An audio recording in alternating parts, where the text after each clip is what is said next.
Ever wondered which game modes in Last War Survival are the most exciting to play?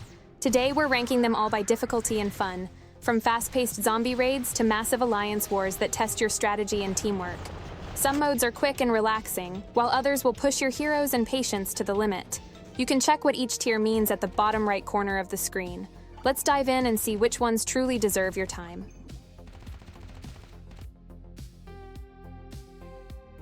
Let's start with the elephant in the room, Frontline Breakthrough, which you can access by tapping the yellow helicopter inside your base. This game mode was added about a year after Last War Survival first launched, and is probably the closest thing to what we all saw in the game's ads. It was probably made to calm down players who complained that the actual gameplay looked nothing like the advertisements. At first, it feels exciting and fresh. It's also a great way to boost your army since any leftover units at the end of each stage are converted into your highest troop tier, up to 60 per stage. But that's not easy to achieve unless you target the right obstacles and collect boosts in the proper order. Unfortunately, what starts as fun quickly turns into frustration. The later stages are insanely difficult. I spent hours trying to pass just a few levels. Yes, there's a gameplay example video after you fail a stage, but those examples are kind of misleading. Just read the comments and you'll see what I mean. The enemies and barrels in the real game are much tougher, and there are no real instructions to guide you. I've actually made a full Frontline Breakthrough guide series with clear steps and examples, so check the video description if you're struggling.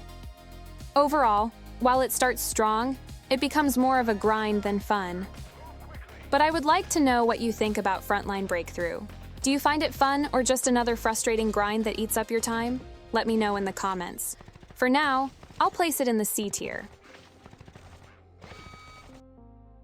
I've always loved the base building side of Last War Survival, mostly because I'm a big fan of strategy games. It's the core of the game and what truly defines it.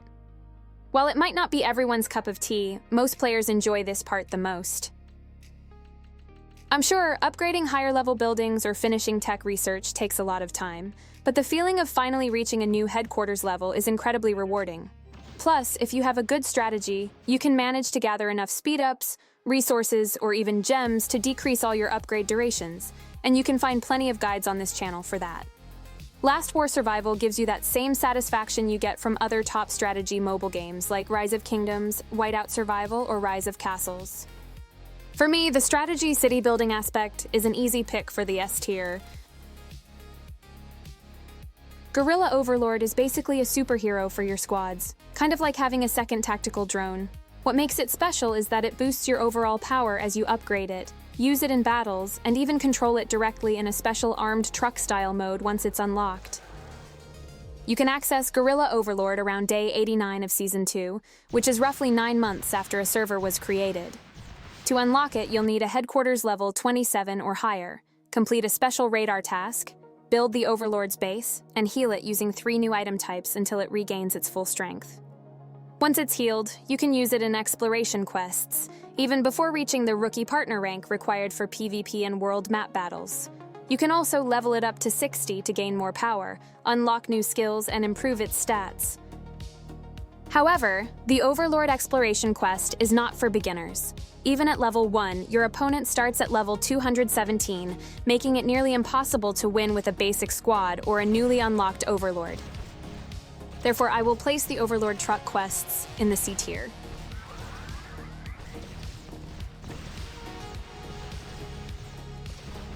Clearing districts is easily the most fun part of Last War Survival, at least for me.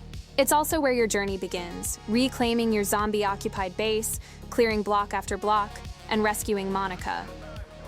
Compared to how this mode was a year ago, it's much better now. Clearing blocks and defeating bosses feels smoother, better graphics, and the new bonus rewards after every few stages make it even more satisfying. Once you complete District Stage 125 or so, which is basically after clearing the area around your base twice, this PvE mode continues as armed truck exploration quests. The rewards are solid, speed-ups, gems, and hero recruitment tickets every 5 levels, and the gameplay stays engaging. What I really like about the armed truck missions is that they don't feel repetitive. Sure, there are about 5 or 6 battle types, from shooting monsters with one hero to using your full squad, but the bosses, obstacles, and stage layouts change enough to keep things interesting. And the fun doesn't stop there. You can even control the armed truck yourself. On mobile, tap and hold the screen to accelerate. On PC, hold the left mouse button and steer left or right to crush zombie hordes. No doubt S tier because it's super fun.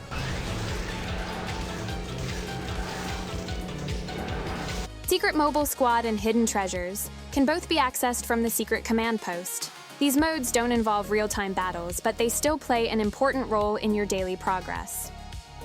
You can also interact with your Alliance members here, which is another reason why being part of an alliance really helps in Last War survival. In the Secret Mobile Squad, you'll find a list of daily secret missions with different difficulty levels. You simply send your squads to complete these missions automatically. You can also help up to 5 allies each day, instantly earning the listed rewards. The higher the difficulty, the better the rewards. Most SSR and UR missions reward random map fragments, which can be combined in the Hidden Treasures section or trade with your allies to unlock more rewards. These missions can also drop Adventurer's key chests, and you'll need to collect 5 of them to open an Adventurer's chest of random rarity, with MR and UR chests offering the best items. Both modes are simple and don't require much time, but completing your daily missions and helping your alliance consistently can give you a steady flow of resources, speed-ups, and other useful items. For all these reasons, I'll give them a solid A tier. World map battles are the heart of Last War survival. This is where most of the action happens, attacking zombies, fighting other players' bases, and competing for resources. Many players see this as the most exciting part of the game since it combines strategy and teamwork. It can indeed be tough to compete with top spenders who invest heavily in the game, but staying active and consistent makes a big difference. By doing your daily tasks, upgrading your base, and leveling up your heroes, you can still rank high on the leaderboards without spending. And if you don't enjoy much the PvP side of the game, you have 2 professions to choose from, engineer and war leader. Engineers focus more on building, resource production, and long-term growth, while war leaders specialize in combat and battles on the world map. Therefore, I'll give them an S tier.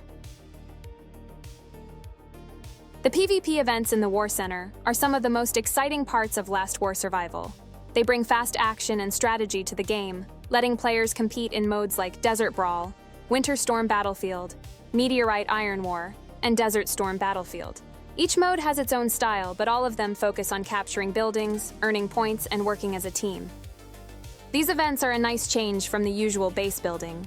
They focus on teamwork and quick decisions during battles. Having strong heroes, good upgrades, and an active alliance really helps. It can be hard to win against experienced players, but staying active and working with your team makes a big difference. The most popular and casual mode is Winter Storm Battlefield. You don't need to register, and your teammates and opponents are chosen randomly. Each match lasts about 5 minutes or less, making it perfect for quick, intense battles. All War Center events offer honor points, and you can use them in the honor shop to buy Overlord bond badges, decoration chests, gear blueprints, and other useful items. Even if you don't win every match, playing often will still earn you valuable rewards over time. I'll place them in the A tier. Special Ops is the second tab of Operation Falcon, the yellow chopper, and is somewhat similar to Frontline Breakthrough, but much easier and more enjoyable. The rewards are nearly the same. All your remaining units at the end of a stage are converted into your highest unlocked unit tier. What makes Special Ops even better is that it also gives hero XP, and there's no 60-unit limit per stage. This means the more units you manage to keep alive, the bigger your rewards. The gameplay is fast-paced and fun, focused on quick thinking, avoiding traps, and choosing the best multipliers or dividers to outnumber the zombie waves. It's a great mix of action and simple strategy, offering consistent rewards and a satisfying sense of progress. For that reason, I rank Special Ops in the A tier. Ghost Ops is the third section of the Secret Command Post, and becomes available once your headquarters reaches level 18.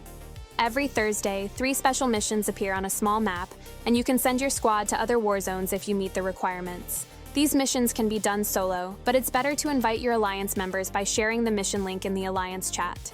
Working together increases your chances of completing tougher missions and earning better rewards. After your squads return, you'll need to revisit the event page to claim your prizes. Ghost Ops is a fun and simple way to get extra rewards, though it doesn't include any real battles. To get the top-tier rewards, you'll need a diverse team with high-star heroes, which makes it harder for newer players. Because of that, I'll rank Ghost Ops in the B tier. Restricted Area Training is one of the newer gameplay modes in Last War Survival, found in the Alert Tower inside your base. Here, you send your units on special training missions with different daily goals. The farther your units progress through the restricted areas, the better the rewards you'll earn. Each training session takes at least 4 hours, and you can also challenge a boss for extra rewards. However, there's no visual battle, and the boss fights can be quite difficult for beginners. Even so, this mode offers steady daily rewards, and is worth doing regularly for extra resources and items. B tier. What I love about trade truck missions is the mix of resource management and PvP action. You can send trucks on missions of different rarities for a chance to earn valuable resources, and even Alliance duel points during the weekly event. On top of that, you can plunder other players' trucks, whether they're from your own server or another one, adding a fun competitive element to the mode. The only downside is that UR missions don't appear as often as they used to in the early days of Last War Survival. I usually need to use at least 4 or 5 trade contracts per mission before I finally get UR, since most missions tend to be N or R quality, which offer the smallest rewards. Even with that, trade truck missions are still very useful and contribute a lot to your overall progress. That's why I rank them in the A tier. Opoly events, like Halloween Opoly or Sports Opoly, are some of the most enjoyable and creative events in Last War Survival. They should definitely be on your list if you want to earn unique rewards such as permanent base skins, nameplates, decorations, and many other limited-time items. Each Opoly event follows the same basic mechanics, but with a different theme to match the occasion. For example, during the Halloween event, you can collect candies and use them to fight a boss for a chance to get a Hallowagon. Once you have it, you can start a parade and earn extra rewards. These events often include several smaller activities, such as a dice roll game and a run competition, where you can train your character to run faster and climb the leaderboard for exclusive items. Therefore, I'll place Opoly events in the S tier. Radar tasks are one of the most rewarding and important daily activities in Last War Survival. If you skip them, you'll miss out on a lot of valuable resources. The tasks you receive depend on your current radar level, which increases as you complete a set number of missions. By doing these tasks, you can earn battle data for your drone, hero XP, hero shards to upgrade hero tiers, training guidebooks for the gorilla Overlord, recruitment tickets, survivors, and much more. They're also a great source of points during the Alliance duel every Monday, Wednesday, and Friday, making them even more useful. With such a wide range of rewards and steady progression benefits, radar tasks are easily one of the best daily activities in the game. For that reason, I rank them in the A tier.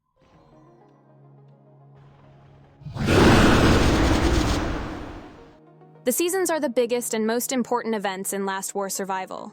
Each season comes with its own theme, but the main mechanics stay the same.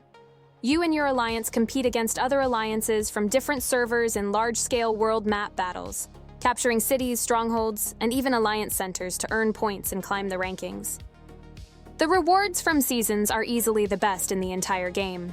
There's also an individual ranking inside your alliance, where players with the highest contribution scores across several activities earn extra rewards, in addition to the usual medals at the end of the season. These medals can be exchanged for rare items in the season store, including exclusive base skins, decorations, and other high-value materials. If you're part of a strong alliance, you can usually earn enough medals after just 1 season to grab a base skin. Otherwise, after 2 seasons, you'll likely have enough to get one or choose something else from the store. The only downside is that seasons last about a month, which can feel long for some players. Still, the intense teamwork, massive rewards, and competitive excitement make seasons truly special in Last War Survival and easily deserve a spot in the S tier. Speaking of which, make sure to subscribe and hit the notification bell, because I'll be releasing several Season 5 guides soon. Thanks for watching, and let me know in the comments which game mode is your favorite, or which one you'd rank differently.